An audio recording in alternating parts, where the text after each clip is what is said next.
Hey nerds, Farmer Jesse here. Welcome to Growers Daily, your daily dose of ecological farming insight. It is Thursday, February the 6th, 2025, and today we're talking about germination troubleshooting.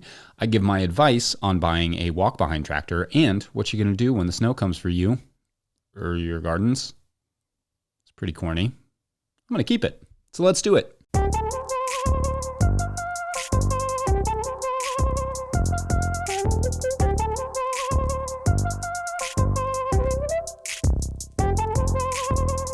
All right, happy Thursday to all who observe. I am whooped from yesterday. I did the show, obviously, and then I decided to take down this weird gazebo thing that we have, this like sort of weird structure that's kind of been obscuring our view of the garden for a long time. It was kind of here when we bought it, but it's just a massive job of disassembling someone's hard work with a hammer and a pry bar, so not much to look at or talk about. But after that, we went bowling with the kids and some friends of ours, and now I have no right arm. It's completely fallen off. So, RIP to that for the day. But anyway, that's not the topic du jour. Today, being that it is Thursday, as is sometimes but not consistently a tradition, we are going to do a Q&A show where we try to catch up on a few questions from our wonderful Patreon members. So we'll hop right on that. Our first question of the day comes from Patreon member Daniela Williams, who writes, quote, "Loving the daily show. It keeps me entertained while grinding out a run on the treadmill." Thanks, Daniela. "We are 2 years into market gardening, and the idea of getting a BCS is very appealing. We have 4 market gardens totaling just under 1 acre, so each one is pretty small.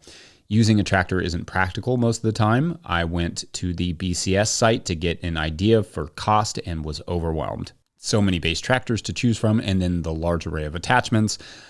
Do you have recommendations on which tractors would be a better fit or suggestions on how to narrow down the list?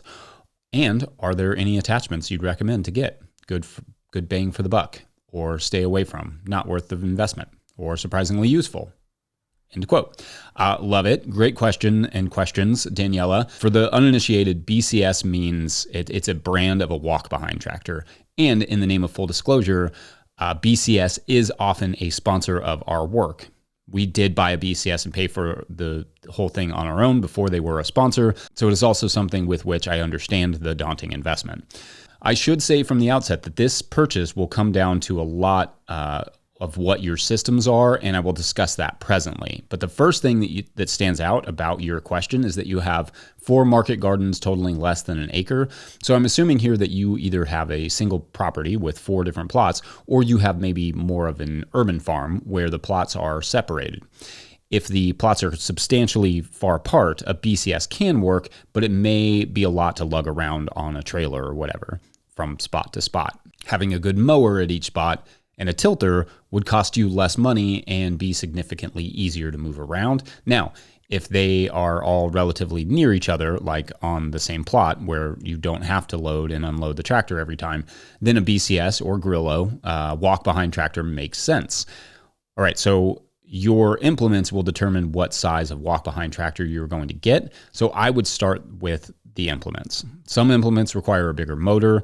The 2 I use the most personally, especially once the garden is set up, is the flail mower and the power harrow. The flail mower feels essential for our systems, at least on our farm. It chops the material and puts it right back down into the bed, which is very helpful for us. The other implement we use a decent amount is the power harrow, but considerably less than the flail mower. It's what I use to establish cover crops and sometimes to prep seed beds, depending on their condition, especially in areas on our farm that I manage primarily with cover crops as opposed to like a compost mulch. However, you could get a smaller tractor and use a tiller with a precision depth roller attached to keep the tiller from going more than a couple inches down into the soil, like the tilter tool, but on a tractor. And not only would that save you money, but that would allow you to get a smaller tractor as well. The other thing I would recommend is just to call someone from like Joel from Earth Tools if you're on the East Coast. Pretty much everyone at Earth Tools really knows their stuff. And what I like about Joel in particular is he just has no interest in selling you stuff you don't need. He's somewhat of a legend in the small farming world for it and will just shoot you straight. They will also make sure you get anything that you need to make that particular tool run at its best. They are not sponsors, just I'm just saying all this stuff because I think they're good at what they do. I'm definitely a fan of our BCS tractor, and it's been going hard for, I don't know, over 10 years now, despite my best efforts to kill it. But whether it makes sense for you just depends on your systems. It really comes down to what you need. So it's hard for me to say what implements do and don't make sense or what's the most bang for the buck. For you, it may make more sense to just sit down and ask yourself, what jobs do you really need or want a tractor to help you with? Because you may find that it's really hauling that you need more help with, or just mowing, or something else that a walk-behind tractor maybe can do, but so can other less expensive tools. Or maybe it's composting, and a BCS is just never going to be effective in moving large quantities of materials. That's a big tractor job with a front-end loader, or a Bobcat, or a Dingo, or whatever. Fortunately for you, unlike a lot of new growers who often build their systems around their equipment, with 2 years experience already, you can presumably build your equipment around your needs and your systems, which is a great advantage. You can narrow down what you need, and that way you don't go $10,000 or $15,000 in debt for a tool that could have cost you a few hundred. Anyway, I love this. It's a great question. I hope I've been somewhat helpful. Others can feel free to add their 2 cents in the comments section. Up next, we will change gears. Just going to let that one hang there for a second. And get a question about poor germination. BRB.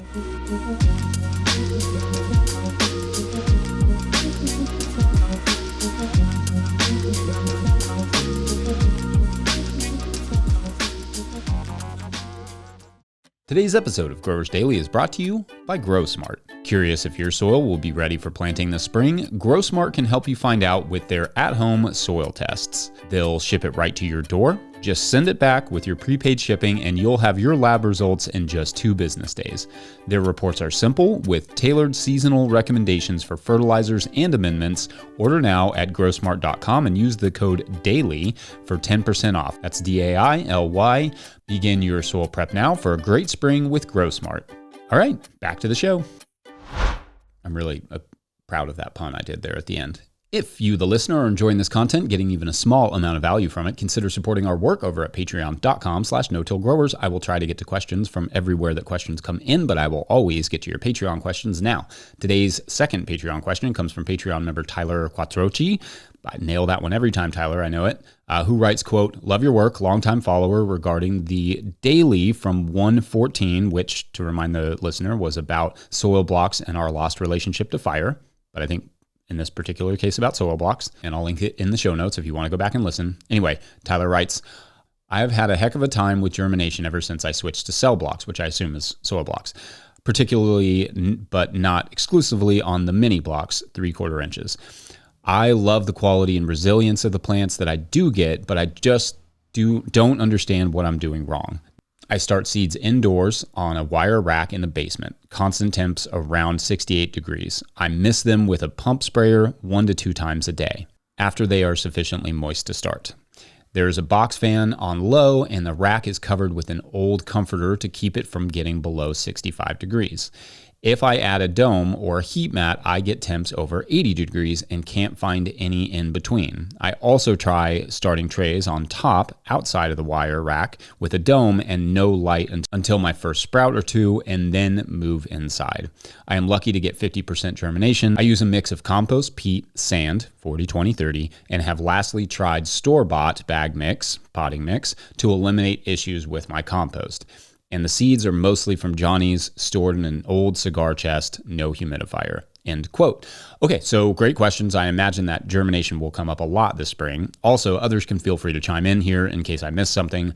So for everyone's understanding, with vegetables, there are a few things that are absolutely essential in germination: temperature, moisture, and air. These have to be in good balance. Too little air and they won't germinate well or grow well. Too much air, like the mix has too much sand and the seeds germ and have nothing to grab onto, and they will not take. Too much moisture and the seeds may germ but not grow. Too little moisture and they may not germinate at all, or the germ will dry out. You get the idea. Now, reading through your description here, those are not the likely culprits. My guess is that it's the temperature and that it's the mini blocks exacerbating the issue. At 65 degrees, that's like 18.3 degrees Celsius, germination is going to be slightly slower for most things.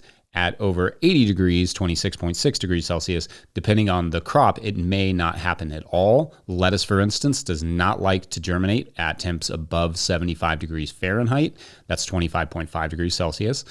Like you said, you're struggling to get a nice in-between. Now, you could also have the challenge with the mini blocks of having so much surface area because they're so small and so little insulation that there is less room for error on the temperature and moisture, meaning unlike bigger blocks that have really slow fluctuations in temperature, those mini blocks feel it much faster, which may play a role. I would be interested to know if you didn't have better luck with bigger blocks. My recommendation would be to separate the trays from the heat mat by placing an upside down tray in between the two, in between the tray and the mat, and then adding the dome over top. Then, for crops that do not like heat, such as lettuce or spinach, don't cover them. In fact, those should germinate fine at your ambient 68 degree temperature range that you mentioned. It just may take a few more days than normal. Really pay attention to the soil moisture and the temperature. Another issue that you could be running into is damping off, as we call it, where the seedlings germinate but then die off really quickly. It's a very common fungal disease in transplants that get too much moisture or not enough air movement. For germination, though, I would guess heat management is your limiting factor here. I do hope that was helpful, Tyler, and I love these specific situational questions. So keep them coming, Patreon members, and I have posted a show thread for February for you to do just that over there at patreon.com/no-till-growers. All right, up next, we'll talk row covers and snow. Be right back. Today's episode of Growers Daily is brought to you by Farmhand. I don't know about you, but I got into farming to be in the field growing food for my community, not creating elaborate pack lists, not writing newsletters or responding to emails, not designing and maintaining web stores, and etc. And I especially don't enjoy doing those things after an already full and fulfilling day of growing food. Actually, if I spent less time on my phone and behind the computer, that would be great. If only there were a solution for that. Enter Farmhand. Farmhand is the only all-in-one virtual assistant built by and for farmers. With one single platform, Farmhand enables you to offload your administrative tasks, send and manage communications, and sell more to your customers. Farmhand saves growers an average of 6 hours of administrative load each week. That's 6 hours so you can get back into the field, spend more time with friends or family, or have a life outside of the farm, which is actually a thing. Think about it. What would you do with an extra 6 hours a week? Sign up for a free trial with the link in the show notes, because now is the best time to dial in those systems for the next growing season. Follow the Farmhand link in the show notes to learn more. All right, back to the show. All right, our last Patreon question of the day for this Q&A comes from Patreon member Alex Smith, who writes, quote, "Hey nerds, let's talk about snow and row covers. We have a good amount of outside production with row covers for frost protection. This Georgia farm received an unexpected 3 inches of snow last week, which weighed down and collapsed our hoops and tore a few fabrics. We're gearing up for round 2 this week, and I'm wondering if I would be better off pulling out the covers and let the 2 to 4 inches of forecasted snow blanket the plants and insulate everything. We would then recover everything for the remaining below freezing days." End quote. Okay, so awesome situational question again. And because this particular situation is pressing, just so you all know, I did respond to this in the thread, as I try to do for more pressing concerns at the Patreon page. But what I said was that this particular situation is a tough call, because if you don't get enough snow, then the plants are left uncovered and exposed.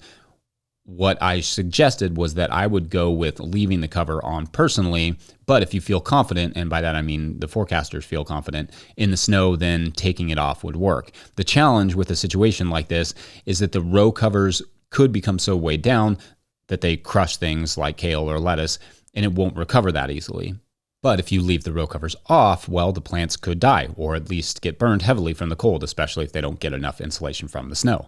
Now, a third option could have been to just really stabilize/support the row covers ahead of the snow, and to add more hoops underneath and a second layer of cover over top if you had it. But that may not be possible given the material someone has access to in the moment, especially on the fly. Oftentimes we have like a few days warning before a big snow. Growing in a region like that over the winter can be so nice because for the most part, you don't have to worry about intense cold or snow. But the difficult side of that is the 1 or 2 times that you have to worry about intense cold or snow in a 5 or 10 year stretch can be devastating. Now, cat tunnels or even high tunnels can come in handy all year, even in a warm climate, and it may be worth the investment eventually.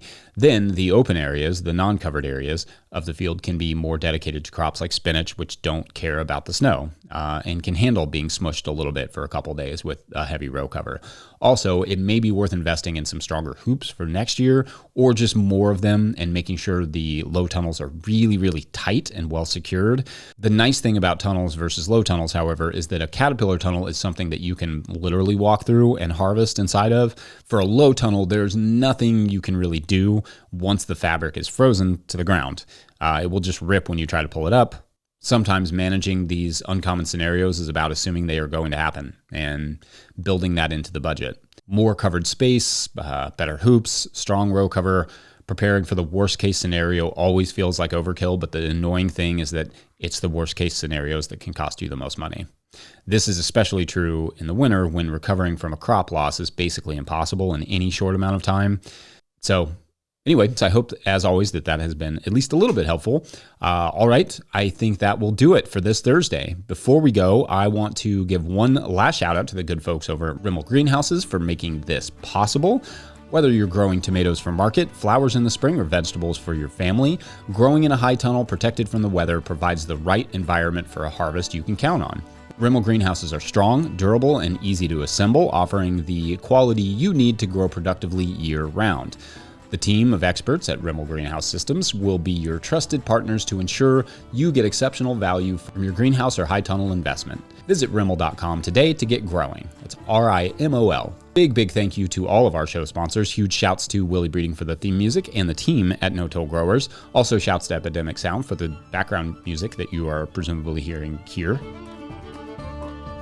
Or you're just staring at me waiting for me to start talking again. Either way, pick up a copy of the Living Soil Handbook or the Seed Farmer at no-tillgrowers.com to support our work. Enormous thank you, as always, to everyone over at patreon.com/no-tillgrowers, where at a certain level, or if you just bump up from one level to another, or you sign up in the month of February, you get a shout out on the show. So big shout outs today to John and John Doplays. 2 Johns. Let's see. I think this is definitely the story of like 2 detectives in Virginia Beach who are sort of called to follow up on the disappearance of a couple YouTubers, fishermen YouTubers, who were going live on their, let's say, Twitch. Yeah.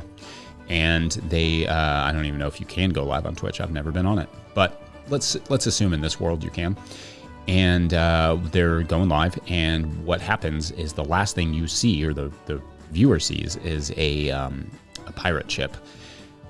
And so the Johns are forced to investigate this, but secretly, what their boss doesn't, the chief doesn't know, is that they are both big pirate history nerds.